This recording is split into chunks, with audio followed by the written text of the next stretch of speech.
JustLiberty.org. It's good for you and it's good for me. JustLiberty.org. JustLiberty.org.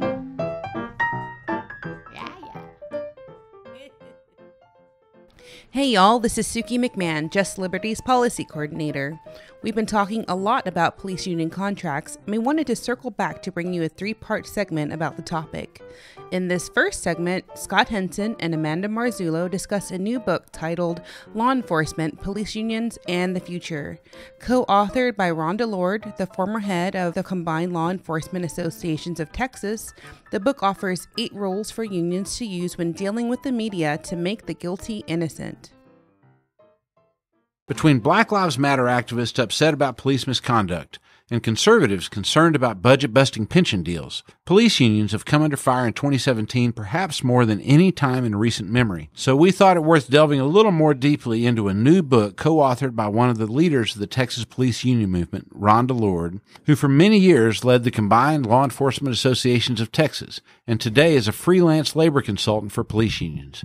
In particular, Chapter 11 of his book gives police union leaders advice on how to deal with critical incidents like controversial shootings or beatings that are caught on camera. They suggest police union leaders wrap themselves in the flag, blame victims of police misconduct for their plight, and drag out the process as long as possible, hoping the public will forget. Mandy, what did you think of his advice?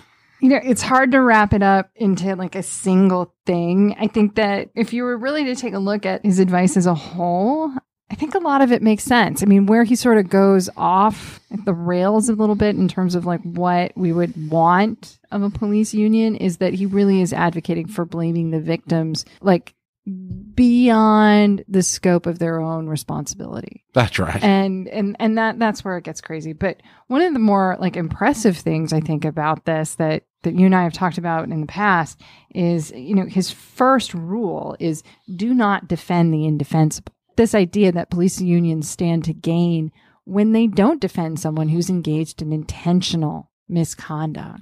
Right. Well, I have to say that fascinated me because the truth is that historically, police unions in Texas have defended anybody and everybody no matter what they did. And even the most egregious cases, the police unions would come out and go balls to the wall to defend them for whatever had happened. And so this is actually very interesting advice to me because the people at the Combined Law Enforcement Associations of Texas, where he used to work, or the other big police unions, have not always reacted that way. His example actually gave a case study where a police union had thrown an officer under the bus instead of defending him, and he'd gone ahead and got fired, and the police union got good publicity. Well, I'm not sure that's actually what the rank and file of the union really are looking for. So it was interesting to me to see him give that advice. But you're right. Some of the other things that he mentioned were pretty outrageous. Why don't you read the subheads in that chapter? Because they're really quite alarming. So after, you know, do not defend the indefensible, he also says redirect the message, wrap yourself in the flag, remind the public who the real bad guys are, and pray that there are some. Educate the public about the hazards of the job. Time heals all wounds. Public trust is key, and you cannot control the actions of your members 24/7. I mean, there's a lot to work with here, right?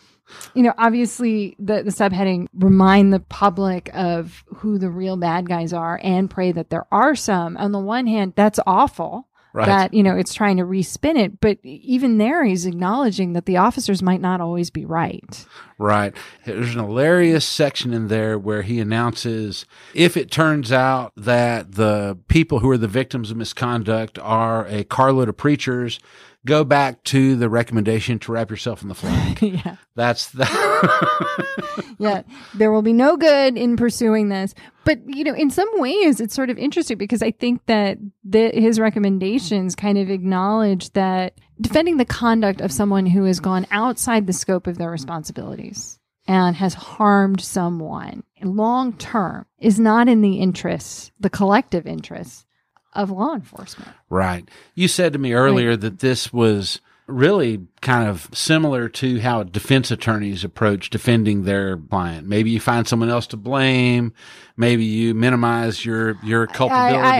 I did not say find someone else to blame amongst the top things that you do. I take issue with that. But also this idea, though, that like time heals all wounds, that there is this idea sometimes that cooler heads prevail with the passage of time, and that nothing good necessarily happens fast in a criminal case. So it's okay to have the case linger. Sometimes that might be in your client's interest. Sure. But also maybe in the non-death penalty context, but that sometimes it's not in your client's interest to take everything to the mat, which resonates with his first rule, that sometimes what you might be doing is trying to figure out the best way to negotiate a settlement, and that it's not about going to trial. Right. Well, what I was interested in more in the defense attorney analogy, and I'm sure I did overstate it, but what I was more interested in that analogy was, to me, especially in Texas, where most of our police unions do not have contracts. We have a few, like in Austin, that we'll talk about later, or Houston, where there are significant contracts, but in most cities, that isn't the case. And so where you don't have collective bargaining, what police unions actually are in the real world is misconduct insurance. You pay your dues, and if you ever screw up, if you shoot somebody, if you beat somebody up, if you do something that gets you in trouble, the union is there with a phalanx of lawyers and lots of political pull, and they've given monies to all the city council members, and they're there to have your back with all of their political clout. And so the idea that he has the same sort of messaging as a defense attorney is actually not very surprising, because defending police officers when they've engaged in serious misconduct for most of these unions is the only real thing that they do. Purportedly engaged in misconduct. There you go. But no, you're right. That like it makes sense that it would be a similar playbook. What I guess we both are finding surprising is that he's acknowledging that this isn't a blank check, right? That they can only do so much, and that there is a line where they can't necessarily protect you. And I think that it might be where it's when you're engaging in intentional wrongdoing.